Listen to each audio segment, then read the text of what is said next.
Hi there, and welcome to the 6th video in the introduction to our workshop series run by QIMR Berghofer Statistics Unit. Talked in previous video about what all the statistics unit has to offer you and where we're located, and we've given you contact details before, but they're all available there again for you. In today's video, hopefully you looked at either previous videos or into the previous sections of the booklet or gone to the workshops, because this does require a little bit of prior knowledge. We'll be using two of the packages that are pointed to there with arrows, the TidyR and XLSX package. So while hopefully you've installed all those packages that are there in the use the code section, we'll be using those two today. And we'll also be using the WK2_14_pivot_data Excel file. That's what we'll be working with today. So we're still in data preparation and handling and looking at other skills you might need to use in R when you're preparing your data for different analysis or plotting and how to handle that. And today we're going to be looking at pivoting. Now you may have heard other names for pivoting. Pivoting is essentially when we're taking our data from a wide format to a long format, or the other way from a long format to a wide format. What does wide and long mean? It's a very basic way to describe how we've set up data when there's like grouped variables or repeated measures. So for example, in this long format we have on the right of screen there, we have the variables A and B, and we have 3 IDs or 3 subjects in our data set. And variable A and B in this example would have measurements taken at 3 different times.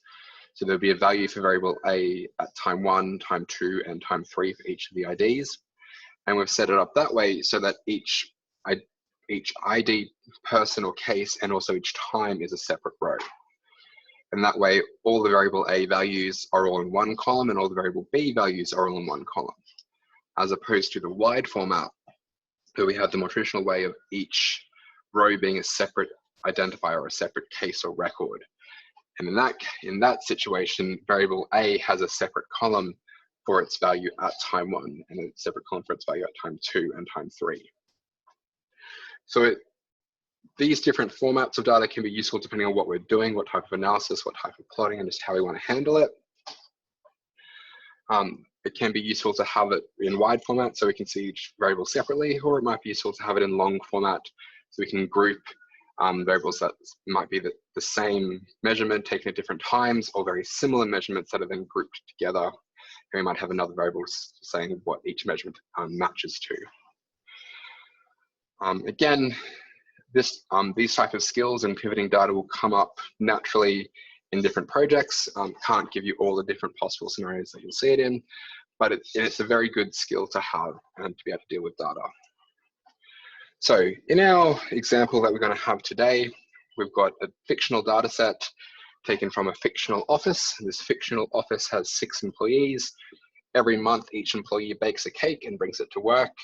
Everyone has a piece of each cake and rates a cake on 4 criteria. It's a fun little competition. The score doesn't really matter. Everyone is just happy to have cake in the office.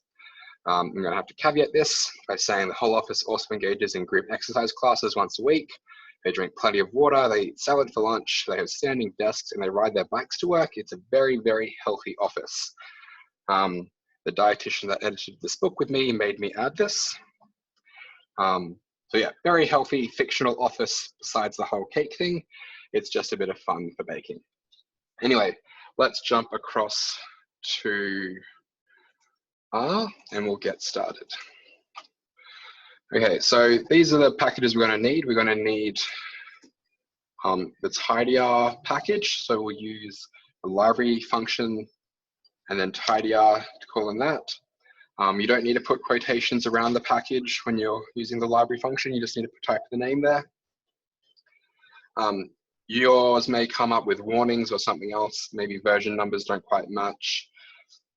That's all good as long as it doesn't say error, can't read it in. We're also going to use the XLSX package. And there's this read Excel package there that I'm not going to necessarily call in, but I'll just talk about it. So we're going to start going from long format to wide format. So hopefully you've set your working directory using the setwd function. Look up previous videos if you're not sure how to do that. And we're going to use the read.xlsx function to call in that data set. And if you look at that Excel file, like say in Excel, you'll see that it has multiple sheets, because you're often a good way to store data for some people is to have the same Excel file and data stored across different sheets. And so read Excel will let us, read XLSX will let us do that. So the first input is the file name in quotes with the extension, and then we have an argument for the sheet name. In this case, it's going to be cake_May. I'm going to call that data set in, and it's now in there. Now, if read XLSX doesn't work for you, because it does use Java as a background software to do that, there is another function that works this as well. So if you install package, the read Excel package, and then use the function read Excel with EXEL there, rather than just the straight Excel, and use sheet instead of sheet name, that function there should work for you using that read Excel package. That's an alternative or a workaround if the XLSX functions don't work for you. Different things work for different people sometimes depending on this computer environment. Anyway, once you've got our data in, we can quickly inspect it. So we'll look at the head of the data. We'll see we've got baker, cake, aspect, and score in there. We could print the whole data set there, or we could look at it in our studio. So what we see here is we've got the bakers, or the workers in the office: Amy, Bob, Carl, Dana, Erica, and Philip. And it's got their cake, what they made that week. So Amy made a red velvet, Bob made hummingbird, Carl made a sponge, Dana made a carrot cake, Erica made a black forest cake, and Philip went to Coles the night before and got a Coles mud cake.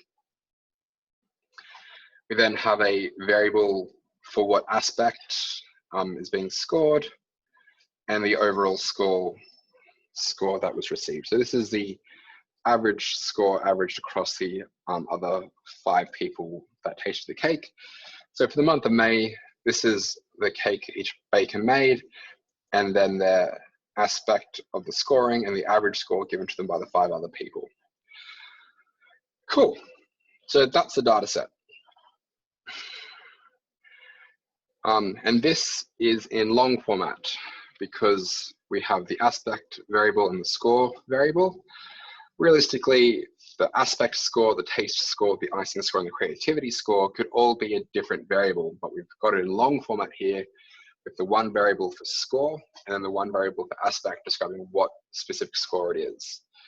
It's in long format, it's again very long, but we can make it wide by turning these 2 variables into 4 variables with a variable each for different aspect.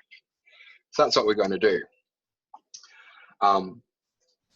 But before we do that, we need to make this data easier to work with. As this data is now, R won't necessarily be able to tell automatically, say, who these 3 rows belong to. I will know that appearance 3 belongs to Amy Red Velvet because they're on the same row and rows are assumed to all match to the same case. But these 3 scores here, as same as these 3 scores down here, and these 3 scores here, R doesn't know what other information matches with them because of all these NAs. So before we start moving around, we're going to need to fix that. And we're going to do that with the fill function. Now we're starting to use functions from what's called the tidyverse. So the tidyverse is a bunch of packages and functions in R that all kind of work together to make handling and manipulating data easier. And they work a little bit differently than a lot of the base R functions. There'll be later videos and there's a later section and workshop on more of the tidyverse stuff. But we're kind of jumping into it now because the tidy-R way of pivoting data is the best way to do it. So there'll be a couple of things here that are a little bit different than what we've seen before, but we can work with that. It shouldn't be an issue. So to begin with, what we're going to do before we pivot is we're going to fill those first 2 columns. We're going to fill baker and cake so that R knows what all the aspect and scores match to. So we're going to do that with the function fill.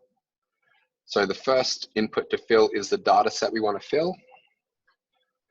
The next input is a vector of the variable names that we want to fill.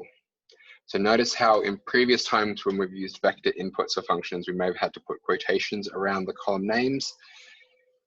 With functions from tidyr and a lot of the tidyverse functions, we don't need to do that. This is one of the differences between like a lot of normal R functions and tidyr. So just going to make sure we're clear on that. And then the next input is dot direction. Notice the dot. And we're going to input that as down. So what that essentially means is we're going to take this data set here, and for these, the first two variables, we're going to fill the variables down. So if there's an A or an empty space, the value above it will fill down to it. So the NAs in the first, the second, third, and fourth row will take the value from the first row. Then the NAs in the sixth, seventh, and eighth row will take the values from the fifth row. We'll just see that printed to the screen first. See how now the values from the first row for baker and cake has gone down to the second, third, and fourth, and then the value in the fifth row has gone down to the sixth to eighth.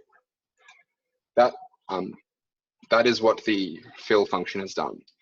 Another difference to note here is that a lot of the tidyverse functions work on whole data sets.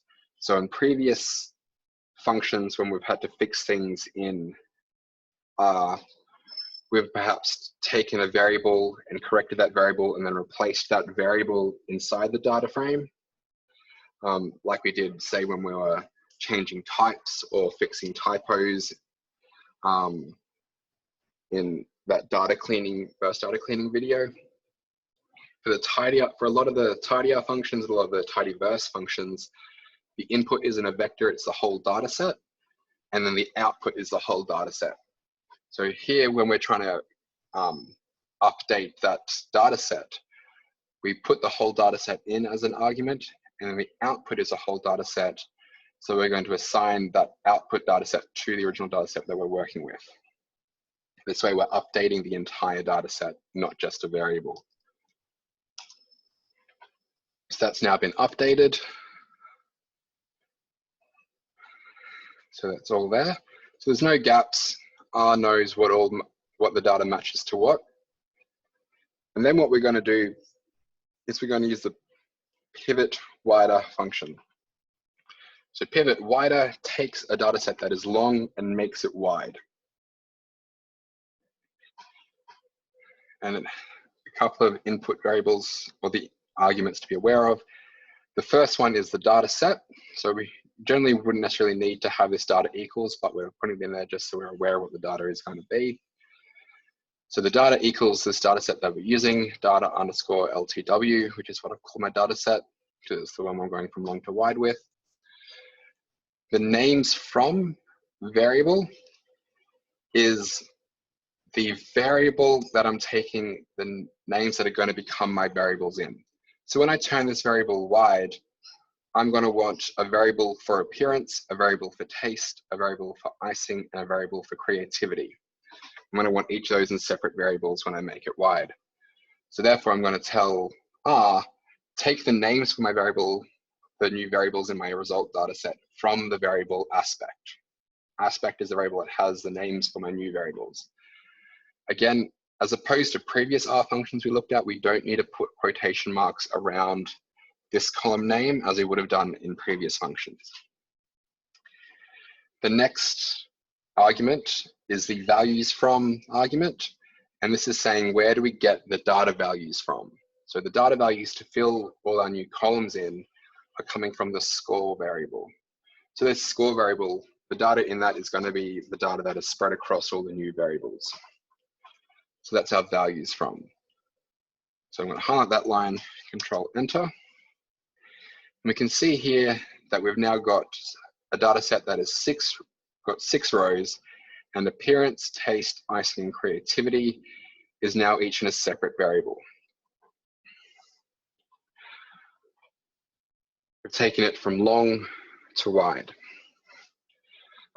Because the pivot wider function is from tidyverse, it sometimes makes things a little bit different and gives you some extra information when you print things. So it's telling us what type of data it is and the size of it. We're not really going to focus on that right now. We're just focusing on the methods to take something from long to wide. So we've taken a data set that previously looked like this. We've made it appear wide. Notice it's the output of pivot wider that is the wide data set. I haven't overridden the data long to wide. So just because data long to wide is in there, it doesn't mean I've overridden it. Again, I would have to assign the output of the pivot wider function to an object to save it as an object. But this is how we take a data set from a long format to a wide format.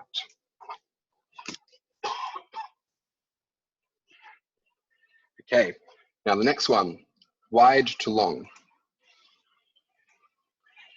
So this time we're going to use a different sheet in the data set. So I'm going to still be using read.xlsx with the same file name input.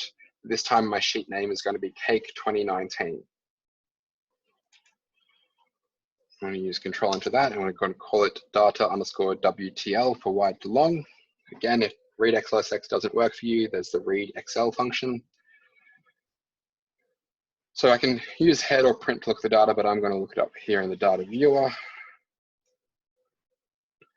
And I can see here that I've got a data set for 2019 where all the individual scores for the aspects and also from each person have been aggregated to a single score for a cake that month.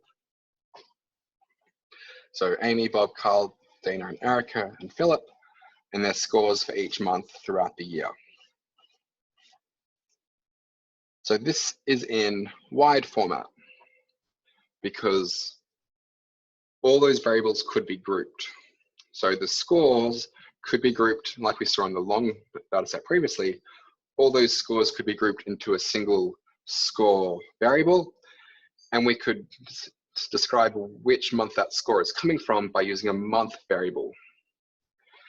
So we could reduce those 12 variables down to just 2 variables of month and score, which is what we're going to do. Again, in terms of which format might be better for you, it doesn't really matter because a wide format or a long format might be more useful in different situations for different types of analysis and for different types of plotting, whatever you're looking for. We're just showing you how to move in between. So to go from wide to long, we're going to use the pivot longer function,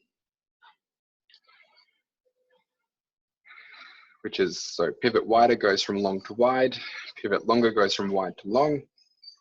The first input is the whole data set, so data_WTL. That's data_WTL. The cols input is the columns that we're going to be taking from long format to wide format. So realistically, we don't need to change anything about the Baker column. Obviously, what that column looks like in the end will change because we're changing the size of the data set. But we don't need to make Baker into more columns, or we don't need to make it into less columns. It's just the one column. Cols is the columns that we want to change. So what we could do is we can make a vector of column names, listing all the different column names we want to combine. Or another thing we can do, because tidyr allows us to do this, is because all these columns are next to each other, we can go January, December, meaning all the variables from January to December in the data set are the ones we want to rearrange. Again, because tidyr is a bit different, a little bit more advanced, we don't need to put quotation marks around these. tidyr understands that these names are column names within the data set. So that's a really useful thing to have. We then have the names to argument. So this is what the resulting variable of names is going to be. So previously where we had aspect and score, where aspect described what's the score related to, when we turn these columns into just 2 columns of month and score, those variable names that describe where the score is coming from needs to go to a variable, and we're going to call that variable month. So the variable names as they exist right now is going to become a variable themselves, and we're going to call that variable month. And all the current values that are in all the current variables of January, February, March, all these variables here, we're going to make them into a variable called score. So I'm going to run that line of code. I can see here that it's not showing me the entire data set because it's only going to show me so much. But I've changed the data set so that it's got a variable of Baker, a variable of month, which has the previous variable names, and a variable score, which has the values from all those previous variables. I could say this as an object and inspect it more, but it's basically rearrange that data set into a 3-column data set. Now this might be a lot to take in at one time. It does take a bit of practice to get used to pivoting and get used to the different arguments, what they mean for names to, values to, names from, values from. Notice here for names to and values to, we do have quotation marks around them. Because they aren't existing variable names yet, so we have to put quotation marks around them to say this is what the name is. Whereas for cols, for names from and from values from, the function knows that they are going to be existing column names within the data set. But yes, this is essentially how we go from wider or longer, from long format to wide format, or wide format to long format. If you run into a tricky situation that's a little bit more complicated than what we've done here, and you go online for help, the older versions of these functions are gather and spread. Well, actually, technically, it would be spread and gather. They're on the other way for pivot wider and pivot longer. So you may still see those around because they're still active, but pivot wider and pivot longer are the newer and better versions of those functions. So honestly, I just suggest practicing with these ones we have here. There is a challenge in the booklet as well. And yeah, just the best way to learn R is by doing R, and the best way to get good at pivoting data and pivoting like confidently is just to find data sets and do it yourself. Yes. Yeah, so that's the end of this video. Hopefully you picked up a couple of skills from this. The best thing to do is just to practice, do the examples and activities in the book and check out the other videos, and just spend time in R. The best way to learn R is by doing R. Yes, thank you very much.